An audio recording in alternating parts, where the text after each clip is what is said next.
Profe, me parece que no se escucha.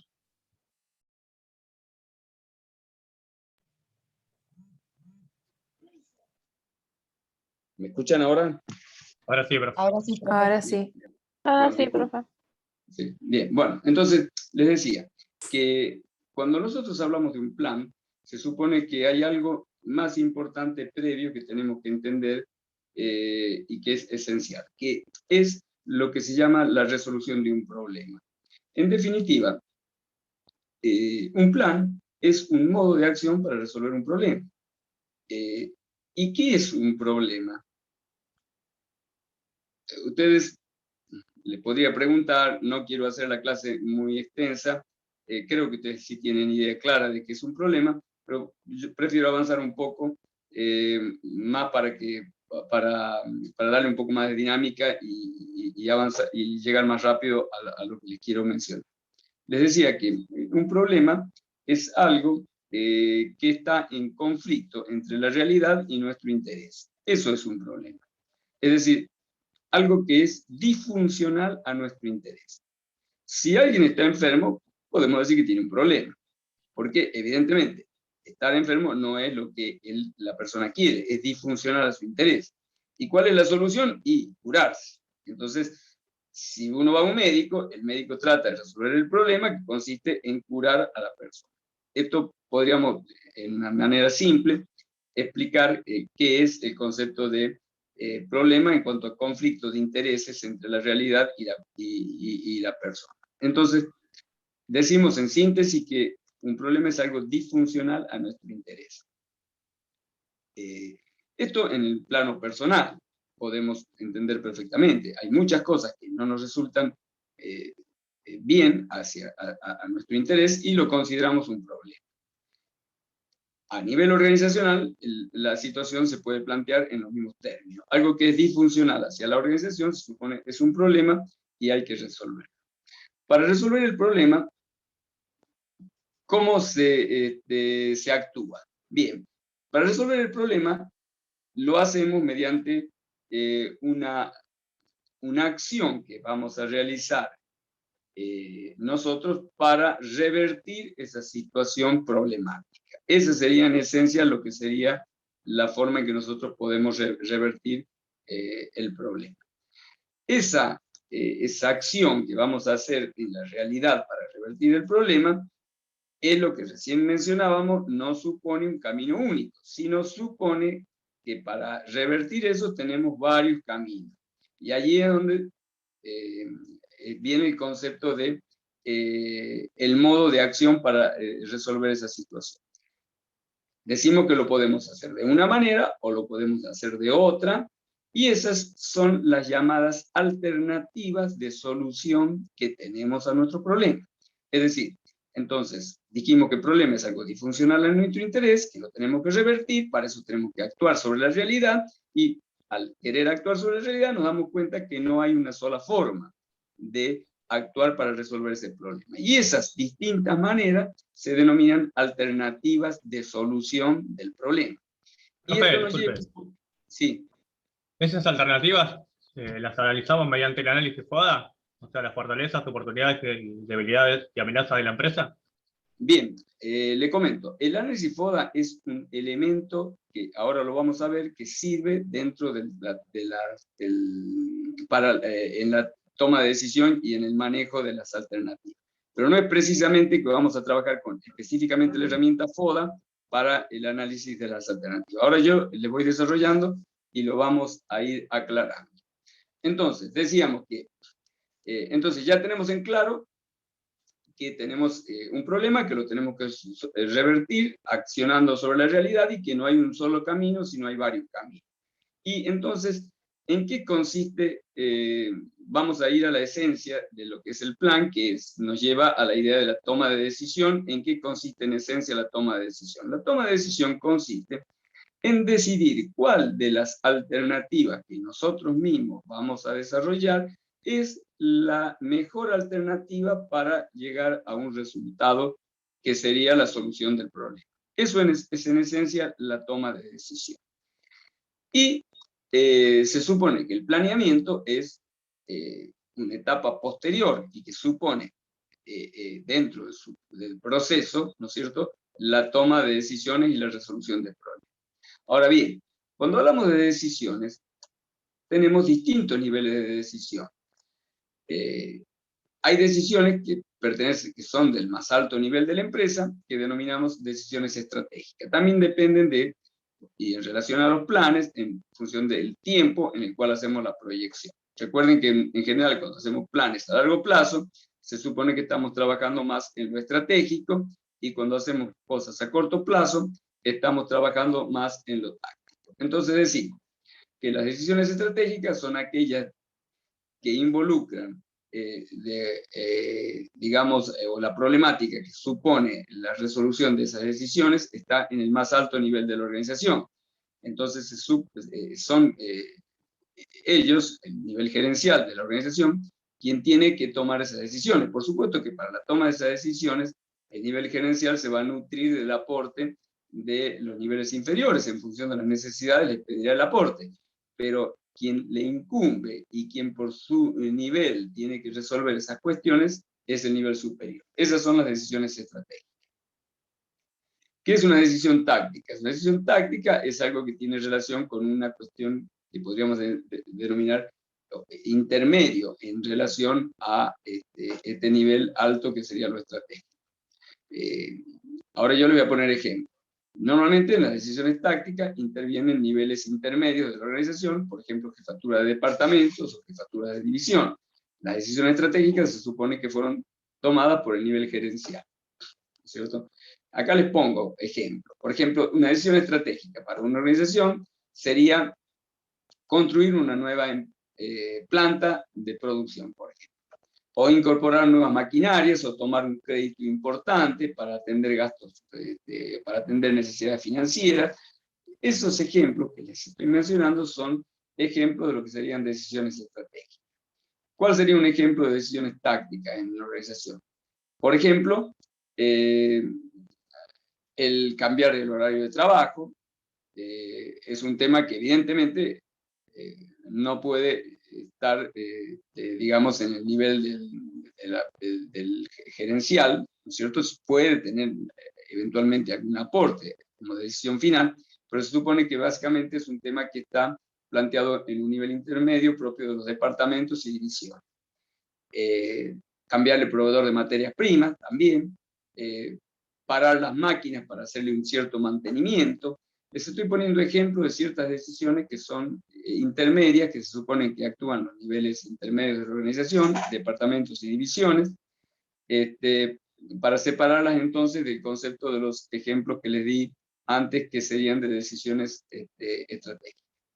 Y tenemos también un tercer nivel de decisiones que denominamos decisiones operativas, y son las que se toman en el nivel inferior de la empresa, pero cuando hablamos del nivel inferior hablamos del nivel de supervisión inferior, ¿cierto? Entonces, estas decisiones de tipo operativo son propias del nivel de supervisión. Por ejemplo, ¿qué ejemplos tenemos de decisiones operativas?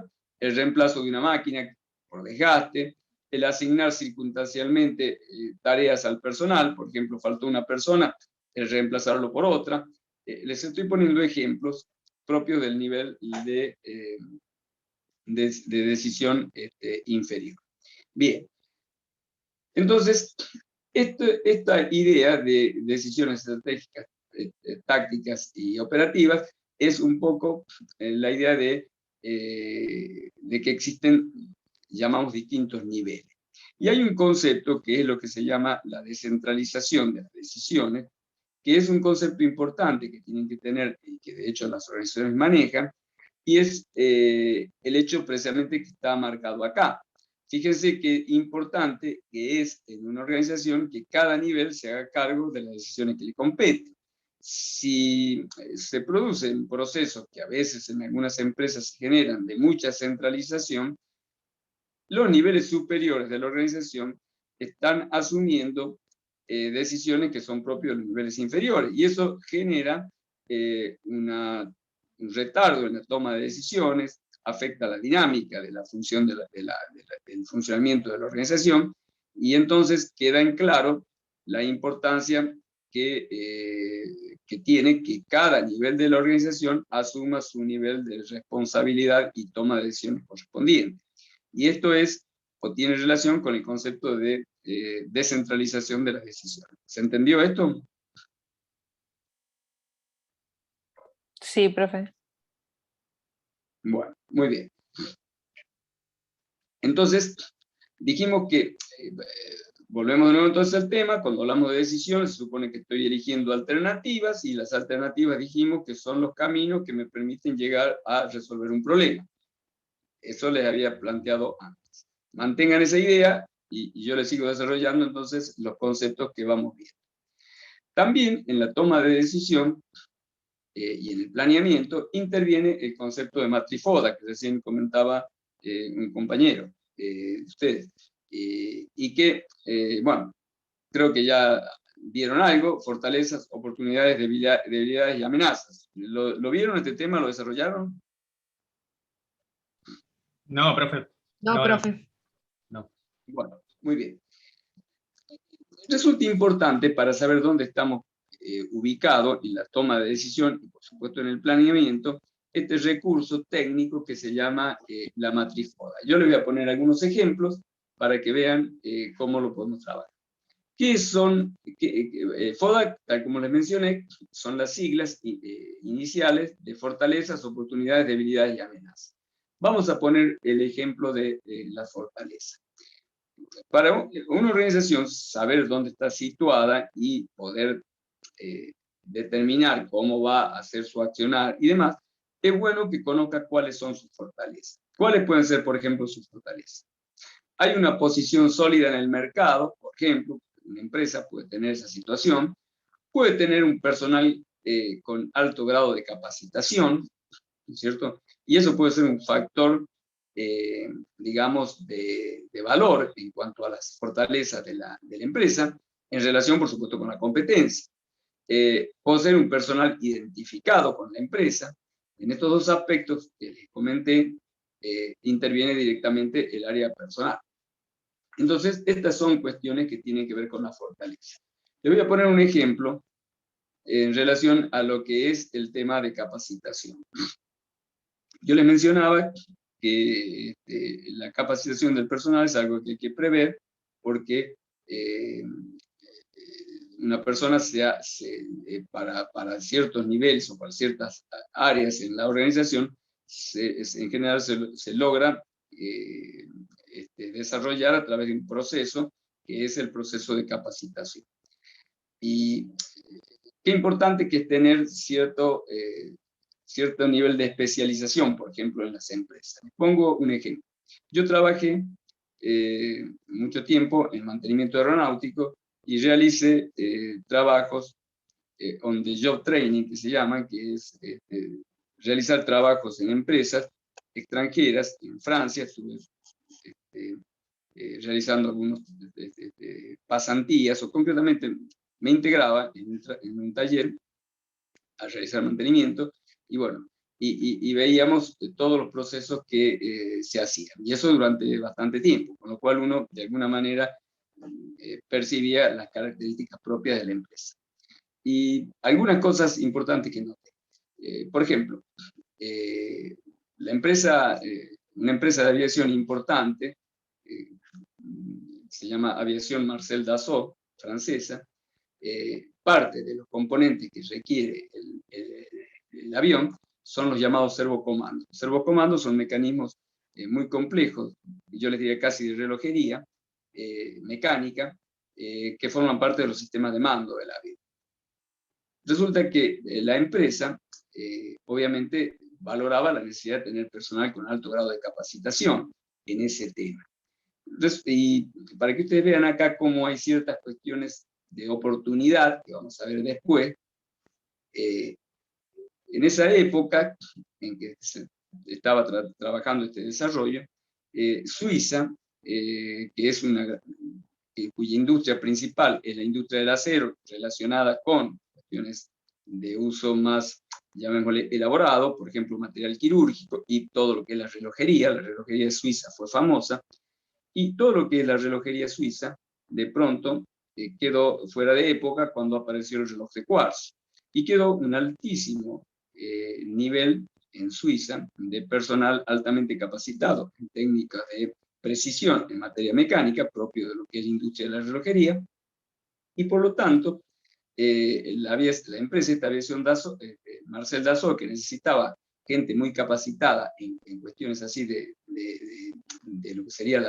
la cuestión fina, el manejo de mecanismos de relojería y mecanismos mecánicos, se instaló en la frontera con Suiza, en un lugar que se llama Argonne, y aprovechó esa mano de obra de Suiza mediante ese recurso. Entonces, allí, ¿qué es lo que pudo advertir la empresa? Tuvo una oportunidad, fíjense. ¿Cuál fue la oportunidad? Y la oportunidad se dio en relación con esta cuestión de el cambio que sucedió tecnológico, que llevó a que, a que el uso de los relojes, a que los relojes pasaran de ser relojes mecánicos a ser relojes suizos, a ser relojes de cuarzo. Y en ese análisis, en esa situación de crisis, detectó una oportunidad. ¿En qué consistía la oportunidad? En que había personal altamente calificado en el área de Suiza que iban a quedar desocupados. Y a su vez ellos tenían una necesidad, que es contar con personal especializado en ese tema. Entonces llevó el área, digamos, de la empresa. Dassault tiene yo visité muchas empresas, tienen más de 20 empresas que constituyen, que forman parte y que integran toda la producción del avión. Y entonces la fábrica esta de los servocomandos se instaló en una localidad que se llama Argonnet, en la frontera de Suiza. Y pudo aprovechar el personal con alto grado de capacitación que había quedado sin trabajo en Suiza, producto de este cambio de la técnica del uso de los relojes, y eso constituyó una oportunidad. No sé si ahí ustedes ven la importancia de tener personal capacitado. Obviamente que una vez que se ubicó en ese lugar, para la empresa constituye un punto de fortaleza, porque en relación a la competencia no es fácil tener ese elemento de fortaleza. Y bueno, ahí tienen ustedes un ejemplo de fortaleza y oportunidad. ¿Se entendió?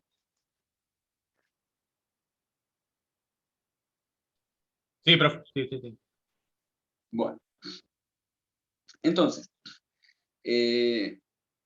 otro concepto de fortaleza es poseer personal identificado con la empresa. El concepto de tener personal identificado con la empresa tiene que ver mucho con la motivación, y todo ese tema está muy relacionado con el área de recursos humanos. Recuerden que habíamos dicho que en una organización se plantean expectativas. En las organizaciones modernas, ustedes lo vieron en ciencia de la administración, las expectativas son de las personas en cuanto a motivación tienen cierta complejidad. Uno de los aspectos, sin duda, es la parte económica, pero no es el único. También hay necesidades de proyección que las personas tienen, necesidades de reconocimientos, en fin, hay una serie de aspectos que tienen que ver con la motivación. Y una empresa que lleva una buena política de personal y que se preocupa y se ocupa de la cuestión de la motivación, seguramente, o digamos, puede entonces lograr tener esto que se llama personal identificado con la empresa. Y esto es un valor para las empresas. Así que, entonces, si eso se ha logrado, podríamos decir que la empresa posee en eso una fortaleza. Bien, oportunidad. El concepto de oportunidad, bueno, ya acabo de mencionar una oportunidad importante en relación a esta cuestión que les dije de la empresa Dassault, que se estableció en el límite con Suiza, y allí fue precisamente, detectó una oportunidad, ¿cierto? Y otro ejemplo de oportunidad, el cierre de las importaciones de productos similares a los que se producen, dificultades de la competencia para atender el mercado, apertura de un crédito que pueda ser de interés para la empresa. Es decir, el concepto de oportunidad más o menos creo que todos ustedes intuitivamente lo tienen. Y bueno, esto es otro aspecto que se analiza en el tema matriz FODA y constituye, como lo dije, el definir a dónde se está parado para después hacer proyecciones en la empresa. Por eso la matriz FODA es una herramienta útil para la gestión en la organización. Luego vienen las debilidades. Las debilidades son aquellos puntos precisamente opuestos a las fortalezas. Es decir, por ejemplo, así como poseer personal con alto grado de capacitación puede ser una fortaleza, no poseer ese personal para determinadas empresas puede ser al revés una debilidad. Otro ejemplo de debilidad es tener poca diversificación de la producción. Entonces, por allí puede generar una situación delicada. Les pongo un ejemplo, precisamente relacionado con esta experiencia que tuve de trabajo en Francia. En la década del 90 se produjo el fin de la denominada Guerra Fría, con la caída del muro de Berlín. ¿Qué implicó eso? Implicó que todo un desarrollo de armamentos que se realizó en lo que se denominó Guerra Fría, que fue previa a la década, al año 1990, por un lado Estados Unidos y sus aliados, pero básicamente Estados Unidos, y por el otro lado la Unión Soviética, invertían un nivel muy alto digamos, realizaban inversiones muy importantes en materia de armamento. Por eso se denominó Guerra Fría o la carrera armamentista. Cerca de los finales de la caída del muro de Berlín, se dieron cuenta ambos países, ambas naciones, que estaban ante un problema importante y que tenían que poner ciertos límites. Entonces empezaron a buscar acuerdos, los denominados acuerdos de limitación de armamento, se llaman los famosos tratados SALT, que se hicieron con reuniones entre Estados Unidos y la Unión Soviética, y se fueron definiendo acuerdos para decir, bueno, no vamos a producir más de esto, o vamos a tener tantos límites en materia de ciertos elementos bélicos, un poco para frenar esta locura en donde ambos estaban involucrados. Bien, ahora, ¿qué pasó? De pronto, se generó un proceso no muy previsto de implosión de la Unión Soviética y la caída del muro de Berlín. Y eso determinó, fíjense, no solo del lado de Estados Unidos, del lado de Europa, del lado de la Unión Soviética, sino del lado de los aliados, del lado de Estados Unidos y sus aliados, que se les generó un gran problema. Concretamente, todas las empresas que estaban vinculadas con la parte de aviación estaban orientadas muy importantemente hacia la producción de material bélico. Y tuvieron una crisis enorme. Yo en esa época, estando allá, me tocó hacer una visita a varias empresas, estaban todas en huelgas y demás, porque se habían generado todo un proceso de fusiones y demás, en medio de una confusión enorme, porque se habían quedado con una grave limitación producida por esta repentina, digamos, desaparición de los mercados. Invertir en aeronaves son cifras descomunales, son proyectos a muy largo plazo, hablando de planeamiento. De pronto ocurre una cosa que no estaba previsto en el plan y genera toda una eclosión enorme. Algunas empresas tuvieron menos impacto. Por ejemplo, la empresa que fabrica los motores de los aviones Airbus, que son aviones muy utilizados en todos los niveles, tanto de transporte intercontinental como también transporte de cabotaje. La empresa Snecma, que produce estos motores, producía motores para aviones militares y motores para aviones civiles. Y tuvo la suerte, con esa diversificación de actividad que tenía, de sobrevivir, digamos, a este proceso, porque si bien perdió toda una gran cantidad de mercado por todo lo que era el material bélico que había desarrollado, pudo mantener todo este otro mercado que mantenía y que abastecía, que era la aviación civil. Pero en cambio muchas otras empresas, de estas 28 que les digo, que se dedicaron demasiado hacia la cuestión bélica, tuvieron gravísimos problemas y, bueno, y tuvieron que, digamos, rearmarse con todo un proceso de fusión y con todo un proceso muy complicado. Entonces allí ven ustedes cómo una poca diversificación en la producción le generó una gran debilidad. ¿A quién le generó la gran debilidad? Entonces, a las empresas que no habían diversificado entre producción, digamos, para el material con objetivo bélico y producción de uso de material para la aviación civil. Y ahí le pongo un ejemplo de debilidad muy vinculada con esta cuestión que les estaba mencionando. ¿Se entendió esto?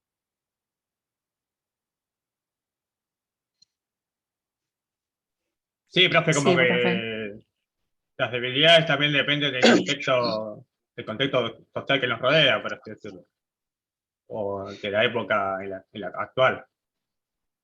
Seguro, pero cuando uno hace un análisis FODA, uno se sitúa en un determinado momento. En un determinado momento, usted puede, si tiene poca diversificación en la producción, y usted tiene que saber que está en una situación de debilidad. Quizás no se vieron venir algunas empresas esta situación, pero la poca diversificación, sin duda, era un punto débil. Y de hecho, eso le costó a algunas empresas un gran problema. O sea, ahí le pongo un ejemplo de debilidad. Otro ejemplo de debilidad es cuando la empresa está trabajando en el máximo de la escala de planta. ¿Qué significa eso? Una empresa tiene una cierta capacidad de producción. Si la empresa está comprometiendo toda su capacidad de producción y tiene de pronto la necesidad de abastecer a un sector mayor, porque tiene más demanda en el mercado, no la puede, digamos, abastecer, porque está en lo que se denomina el máximo de su escala de planta.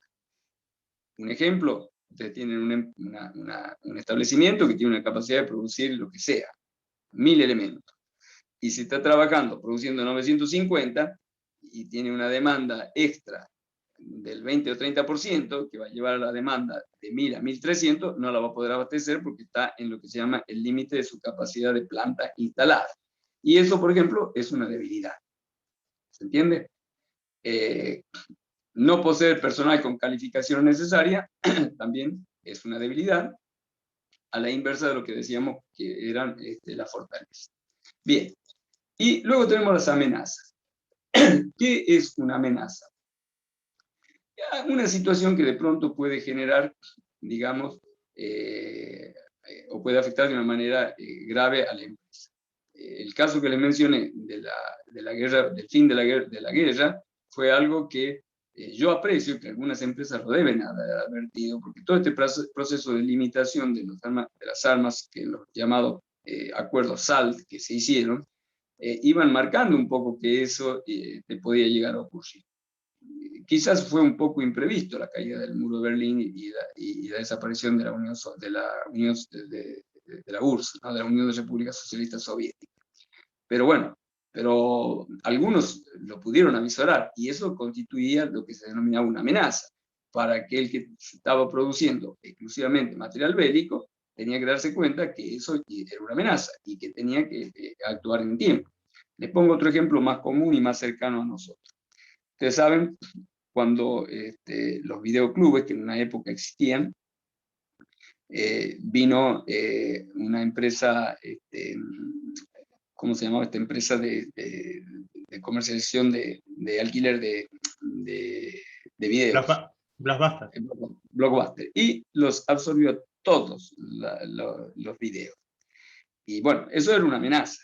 De pronto que aparezca en el mercado alguien que tiene una capacidad de competir con la cual no pueden competir y fueron absorbidos. Y en esa absorción muchos tuvieron que vender lo que tenían como pudieron y otros directamente se tuvieron que retirar del mercado porque no podían competir contra un gigante. Y fíjense para que ustedes vean cómo las amenazas pueden de pronto también cambiar la situación.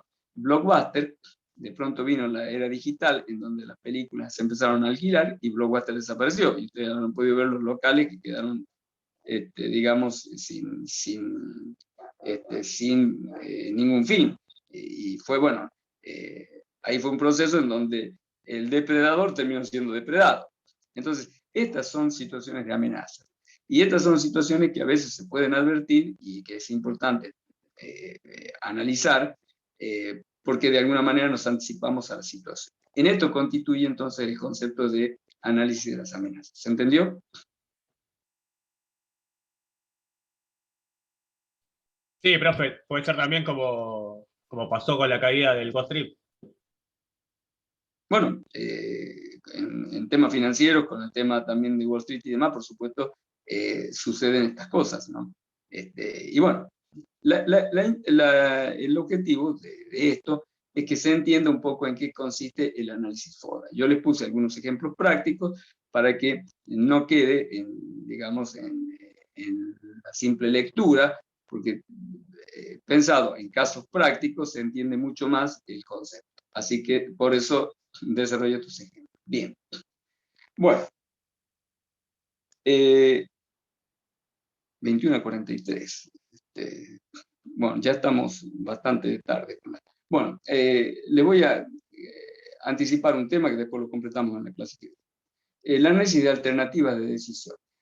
Habíamos mencionado, alguien preguntó o comentamos, realmente lo que hemos decidido o el objetivo de un plan es realmente lo que necesitamos, puesto en términos de una decisión. Cuando yo me planteo, digamos, un camino, una alternativa, y la decido, ¿esa alternativa me va a resolver el problema? O sea, dijimos que en esencia la cuestión está en que tenemos que plantearnos alternativas que resuelvan el problema. Después las llevaremos a modo de plan y demás, pero en esencia tengo un problema y tengo que resolverlo y decido en función de las alternativas.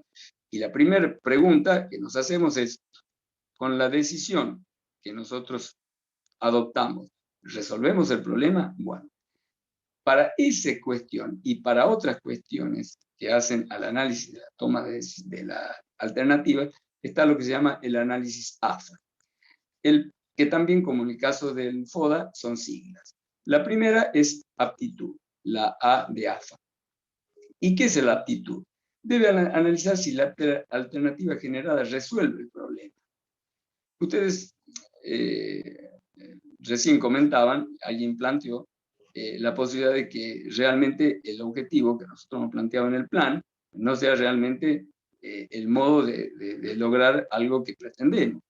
Lo mismo si lo llevamos al caso de una decisión, cuando nosotros tomamos una decisión, puede ser que la decisión que hemos analizado y que finalmente tomamos no me permite resolver el problema. En ese caso decimos que la alternativa no es apta. Bien, para evitar estas situaciones se tiene que, en el proceso de la toma de decisión, realizar el análisis de AFA. ¿Cómo analizamos la aptitud? Analizamos si la alternativa generada resuelve el problema. Por ejemplo, supongamos que tenemos un viaje, supongamos que el problema consiste en que estamos en un proceso de selección de personal y resulta que hay una entrevista el día de mañana, a las 9 de la mañana, por ejemplo, en Córdoba. Entonces, nos planteamos, para resolver el problema ese, ¿en qué consistiría el problema? El problema consiste en que tenemos que resolver el estar mañana en Córdoba a las 9 de la mañana, que sería el momento y el lugar donde tengo que tener esa entrevista laboral. Para resolver ese problema yo tengo distintas alternativas. Por ejemplo, ir en bicicleta, ¿no es cierto? Ir en auto, ir en ómnibus o ir en avión. La primera pregunta que nos tenemos que hacer es si son aptas estas alternativas. La pregunta es, ¿ir en bicicleta es apta para estar al otro día a las 9 de la mañana en Córdoba? Pregunto. No, profe. ¿Por qué?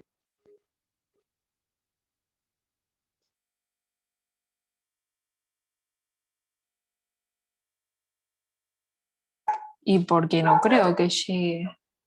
Exactamente. No porque es no más llegamos. rápido ir en un auto o en avión a ir en una bicicleta. Claro, pero no se trata de que sea más rápido ir en un auto. Sin duda que es mucho más rápido, pero la pregunta de fondo es, ¿ir en bicicleta me resuelve el problema? Yo en bicicleta saliendo hoy a esta hora, ¿estoy a las 9 de la mañana en Córdoba? No. Ah, no, obvio. Entonces, la alternativa ¿Qué es la aptitud? La aptitud es que la alternativa permita resolver el problema. Entonces, la alternativa bicicleta, ¿es apta o no es apta?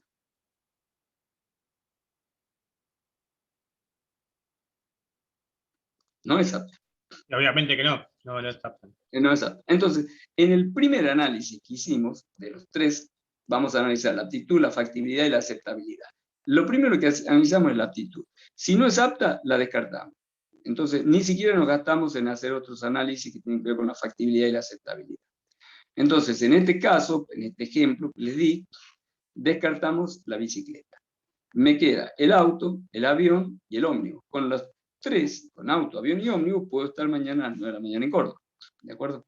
Entonces, esas tres alternativas restantes sí son aptas. ¿Se entendió? Sí, profe. Sí, sí. Bien. Bueno. Luego tenemos el análisis de factibilidad y el análisis de aceptabilidad. Bueno, hoy ya es muy tarde, son casi las 10, menos 10. Yo creo que este tema lo vamos a terminar de desarrollar en la clase que viene. Yo en la clase que viene les voy a hacer un PowerPoint para que les quede más integrado, más estructurado. Hay temas, hoy empecé con algunas preguntas a ustedes para ver qué ideas tenían y poder desarrollar. Me parece importante desarrollar algo bien estructurado, luego de que ahora hemos trabajado sobre estas cuestiones, algo más estructurado. En la clase que viene se lo voy a dar, de modo tal que les quede bien integrado el tema del concepto de toma de decisiones, en que les voy a explicar un poco. Hay ciertas cuestiones que tienen que ver, que yo les mencionaba, respecto a si lo primero que hemos hecho, que es identificar el problema, está bien o está mal. Sobre eso les voy a explicar que, bueno, hay autores, Kepner y Tregore, dos autores americanos, desarrollan algo muy importante que se llama la técnica de los distingos, que tiene que ver con si hemos identificado bien el problema, que es la fase inicial de todo lo que es esta cuestión. Entonces, en la clase que viene les voy a dar algo más estructurado, que va a ir de en qué consiste el problema, qué es un problema, qué es la identificación de un problema, qué es la toma de decisión, y toda la secuencia para manejar esta herramienta que tiene absoluta relación con el planeamiento. ¿De acuerdo?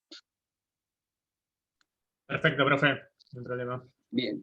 Bueno, entonces, la clase esta entonces ha sido una clase como, llamémosle, de inicio, que ha permitido explayarme sobre algunos temas. La clase que viene ya directamente se lo voy a integrar de un modo más estructurado para que lo puedan entender y poder seguir avanzando.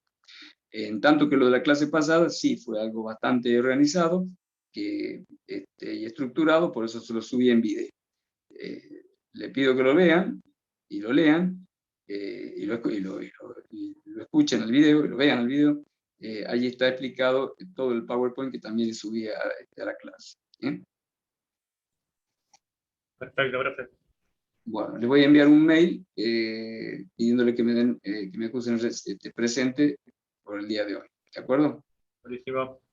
Bueno, ¿Alguna profe. duda? Bueno, profe. ¿Alguna duda? No, de mi parte no. Bueno, muy bien. Bueno, a ver cuántos estuvieron presentes. 17 alumnos. Bueno, yo le voy a enviar un mail pidiéndole que me den el presente. Nos vemos en la clase próxima. Saludos. Chao, profe. Y... Chao, profe. Álvaro, gracias. Buena semana. Chao, profe. Chao, profe. Chao, hasta Buenas luego. noches. Buenas noches, buena semana.